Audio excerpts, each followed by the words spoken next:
dengan harapan bahwa apa yang akan kita pelajari pada pagi hari ini diberikan kemudahan, kelancaran, kemudian ilmu yang kita pelajari ini menjadi ilmu yang bermanfaat, ilmu yang berkah, ilmu yang berguna untuk kehidupan dan masa depan kita, baik kehidupan di dunia maupun kehidupan di akhirat. Doa akan dipimpin oleh sahabat kalian dari Part 3 nomor absen 12, Saudara Dayen. Kami persilakan Dayen. Ya, sebelum memulai pelajaran fisika pagi hari ini, ada baiknya kita berdoa. Menurut agama dan kepercayaan masing-masing, berdoa dimulai.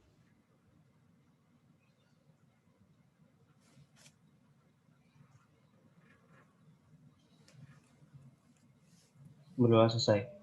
Mantap. Amin ya robbal alamin. Terima kasih Dayen atas doa ya sudah dipimpin. Semoga apa yang kita doakan dikabulkan oleh Allah Subhanahu wa taala.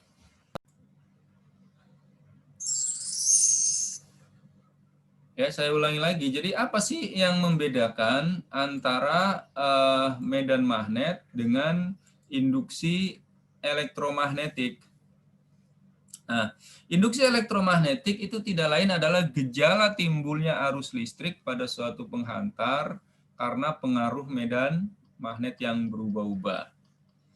Jadi kalau Anda di materi yang lalu ini mempelajari apa yang disampaikan oleh Ørsted, bahwa di sekitar kawat lurus itu terdapat medan magnet, maka kali ini kita akan mempelajari bahwa di sekitar medan magnet, ketika medan magnetnya kita ubah-ubah, dia akan menghasilkan arus listrik. Nah, peristiwa inilah yang disebut sebagai induksi elektromagnetik. Nah, lalu pertanyaan pertama sekarang adalah apa yang dimaksud dengan GGL induksi?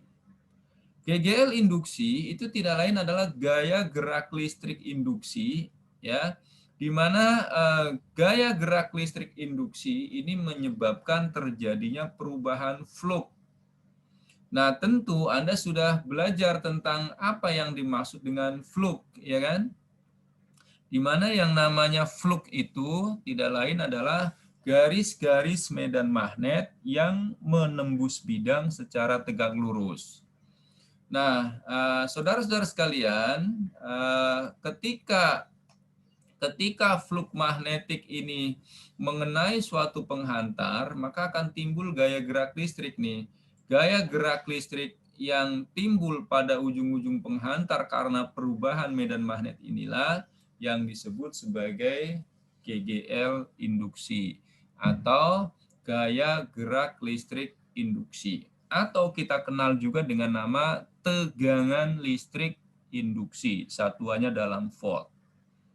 Nah, bagaimana cara menghasilkan tegangan listrik induksi atau GGL induksi? Tentu dengan merubah atau memotong-motong medan magnet. Ya, kalau kita lihat ini di sekitar kumparan ini, ya kan terdapat garis-garis medan magnet, ya kan, yang jumlahnya tak berhingga, ya. Ini adalah garis-garis medan magnetnya. Maka agar bisa menghasilkan tegangan listrik induksi maupun arus listrik induksi, maka garis-garis medan magnetnya itu harus dipotong, ya kan. Ini kan juga ada garis-garis medan magnet nih dari U ke S, dari U ke S, dari U ke S. Caranya bagaimana? Maka cara yang pertama kita dengan memasukkan maupun mengeluarkan magnet ke dalam kumparan dengan kecepatan yang tinggi. Ya, semakin cepat kita mengeluar masukkan magnet ke dalam kumparan, maka garis-garis medan magnet yang terpotong atau yang terganggu akan semakin banyak. Sehingga GGL induksinya atau tegangan listrik induksinya semakin banyak. Yaitu cara yang pertama. Lalu cara yang kedua bisa dengan sebaliknya. Ya, kita punya magnet, kemudian punya kumparan. Maka kalau tadi magnetnya yang dikeluar masukkan, sekarang gantian kumparannya nih yang kita keluar masukkan. Jadi kumparannya yang kita gerakan keluar masuk yang mengakibatkan nanti garis-garis medan magnetnya itu terputus-putus. Putus nyambung dari garis-garis medan magnet inilah yang akan menghasilkan GGL induksi. Cara yang ketiga itu mungkin tidak mengeluar masukan, tetapi cukup dengan memutar. Ya, ketika kita memutar magnet di sekitar kumparan, maka perputaran magnet itu akan mengakibatkan garis-garis medan magnet ini terputus-putus. Nah, ketika garis medan magnet ini putus nyambung akan menghasilkan GGL induksi. Ya, Niken sudah mulai ngantuk. Berikutnya ya, cara yang keempat adalah dengan bukan magnetnya yang kita putar, tapi kumparannya yang kita putar. Ya, jadi saudara-saudara sekalian, cara-cara seperti itulah yang menyebabkan garis-garis medan magnet itu jadi terputus-putus atau terpotong-potong. Ya, jadi sekali lagi itulah kenapa bisa dihasilkan GGL induksi. Nah, yang jadi pertanyaan sekarang, kalau tegangan listrik induksi ini bisa kita hasilkan dengan cara seperti itu, lalu agak susah dong Pak Guru cara mengukur besarnya. Berapa nih besarnya GGL induksinya atau tegangan listrik induksinya? Maka salah satu cara yang termudah kita menghasilkan GGL induksi itu adalah dengan melakukan percobaan sederhana, yaitu menggunakan generator luncur. Apa itu generator luncur? Ini dia, ada kawat nih, kawat, ya kan? Kemudian kawat yang ini bisa kita gerakkan dengan kecepatan tertentu, misalnya dengan kecepatan V. Maka ketika kawat ini kita gerakan seperti ini, ya kan? Kawat ini kita gerakan dengan kecepatan V seperti ini, maka pergerakan dari kawat ini akan memotong garis-garis medan magnet. Perubahan garis-garis medan magnet yang disebabkan karena gerakan kawat tadi akan bisa menghasilkan GGL induksi, di mana besar GGL induksi ini ya menghasilkan arus induksi yang arahnya ini mengikuti lagi aturan kaidah tamparan tangan kanan yang kedua. Ya, di mana 4 jari ini menunjukkan arah garis-garis medan magnet, B, kemudian ibu jari itu menunjukkan arah V-nya, arah gerakan kawatnya, dan arah tamparan ini menunjukkan arah arus listrik. Nah, coba kita lihat ya. Ini B-nya, ini kan ke dalam nih, ini B. Kemudian arah gerakan kawatnya itu ke kanan, ini V-nya ke kanan, B-nya ke dalam. Maka ketika kita menampar ke atas, maka ke atas inilah arah arus listrik induksi. Ya. Nah, dari sini maka kita bisa menghitung besar dari GGL induksi, yaitu B besar kuat medan magnet, L ini adalah panjang dari kawat yang tadi kita gerakan, V ini adalah kecepatannya. Ya, sehingga nilai GGL induksi itu BLV sin theta, di mana epsilon ini adalah GGL induksi, B ini medan magnetik, L ini panjang kawat, V ini kecepatan, dan theta ini sudut antara B dan V. Oke, ada pertanyaan sampai sini? Baik, kalau tidak ada, sekarang coba Anda kerjakan ini soal yang di bawah itu ya.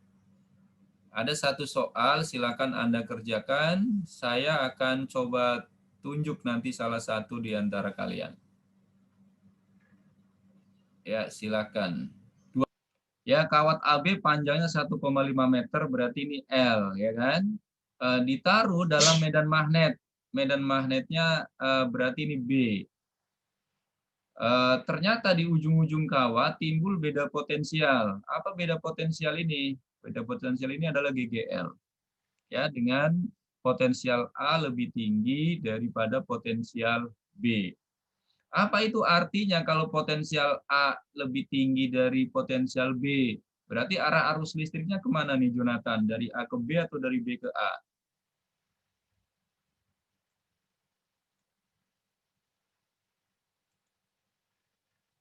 Ya, dari mana? Dari A ke B atau dari B ke A arah arus listriknya?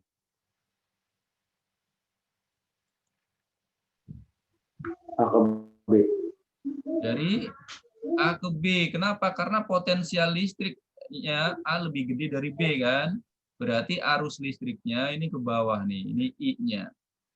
Nah, baru dari sini Anda mainkan tangan kanan Anda, ya kan? I-nya ke bawah nih, ini I-nya ke bawah, ya kan? Kemudian B-nya tanda silang, berarti B-nya ke sono nih, ke dalam bidang, ini B-nya.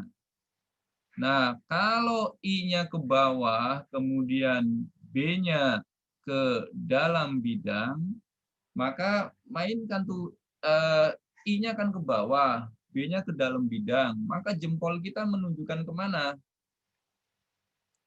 Ke kiri, artinya bahwa kawat ini akan bergerak ke arah kiri, ya kan? Ini V-nya, ya nggak kan? V itu ditunjukkan oleh ibu jari, arah tamparan adalah arah arus listrik. Oke, berarti Anda pilihannya nanti ke kiri. Masalahnya sekarang, kan kita sudah tahu tuh arahnya ke kiri. Berapa besarnya? Nah, besarnya ini kita gunakan rumus yang di atas, bahwa GGL itu adalah minus BLV. Kenapa minus? Karena GGL ini melawan apa namanya, medan magnet penyebab arus listrik tersebut. Nah, kalau ditanya V-nya, berarti V itu nilainya adalah GGL, ya enggak, dibagi dengan panjang kawat, atau B dikali dengan panjang kawat. Nah, GGL-nya itu adalah 3 volt, kuat medan magnetnya itu adalah 1,5, ya kan? Kemudian L-nya panjang kawatnya itu berapa? Panjang kawatnya panjang kawatnya 1,5, kuat medan magnetnya 0,5. Berarti 3 dibagi 0,5, hasilnya 4. Itulah kenapa jawaban kita adalah 4 meter per sekon kecepatannya, lalu arahnya ke kiri. Nah, arah ini mau tidak mau karena dia vektor, Anda harus mainkan tangan kanan Anda, ya, aturan tamparan tangan kanan yang kedua. Oke ya. Jadi itu bagaimana cara kita menghitung GGL induksi. Gambar di samping ini menunjukkan logam yang diletakkan di atas rangkaian. Luas penampang rangkaian yang tertembus secara tegak lurus oleh medan magnetik, ini berarti B. Hambatan rangkaian itu adalah R, 4 ohm, dan batang digerakkan ke kanan dengan kecepatan tetap, ini adalah V. Maka pertanyaan yang pertama, besar dan arah induksi, ya kan? Besar dan arah induksi berarti ditanya GGL-nya, ya kan? Lalu yang kedua, besar dan arah gaya yang diperlukan agar menjaga batang itu dengan kecepatan konstan. Jadi ditanya F-nya. F itu kan B dikali I kali L. Loh, masalahnya I-nya nggak ada nih, Pak Guru. Maka Anda cari I itu sama dengan GGL per R. Nah, nanti Anda akan bisa kerjakan yang B. Kemudian yang C daya. Daya itu tentu Anda sudah belajar tentang daya listrik, ya, di mana daya listrik itu tidak lain adalah V kali I, ya kan? Nah, ini Anda coba di rumah supaya pembelajaran kita lebih bermakna ketika Anda menemukan sendiri jawabannya. Ya, saya rasa untuk hari ini cukup sekian yang bisa kita pelajari bersama-sama. Terima kasih atas perhatian Anda. PPT-nya sudah sampai ke Anda belum ini PPT-nya? Belum, Pak. Oh, belum. Yang magnet sudah? Magnet ada. Ya, baik. Berarti saya tinggal mengirim untuk PPT ini untuk Anda pelajari dan Anda bisa coret-coret. Ya. Sekali lagi, terima kasih atas perhatian Anda. Mohon maaf apabila ada hal-hal yang tidak berkenan. Ketika saya menyampaikan dengan nada yang tinggi, itu artinya untuk memberikan penekanan. Kenapa? Karena kita ini proses pembelajaran, proses belajar. Ya, proses belajar itu tidak terlepas dari baik buruk, benar salah, harus atau tidak, toleransi atau tidak, kemudian kenceng atau pelan. Ya, oleh karena itu, ketika ada hal yang tidak berkenan di hati Anda, maka percayalah bahwa niatnya adalah bukan untuk menyakiti siapapun, tapi niatnya adalah bagaimana kita merubah diri kita menjadi lebih baik. Ya, orang yang rugi adalah orang yang hari ini sama aja dengan hari kemarin. Apalagi hari ini lebih jelek dari hari kemarin, itu sangat rugi. Ya, orang yang beruntung adalah yang hari ini lebih baik dari kemarin dan besok akan lebih baik dari hari ini. Kalau tidak ada pertanyaan, maka saya akhiri. Terima kasih atas perhatiannya. Sekali lagi, mohon maaf atas segala kekurangannya. Selamat pagi semuanya. Assalamualaikum warahmatullahi wabarakatuh. Terima kasih, Pak. Terima kasih banyak. Terima kasih Pak Junda. Terima kasih, Pak. Assalamualaikum warahmatullahi wabarakatuh. Terima kasih, Pak Junda. Pak.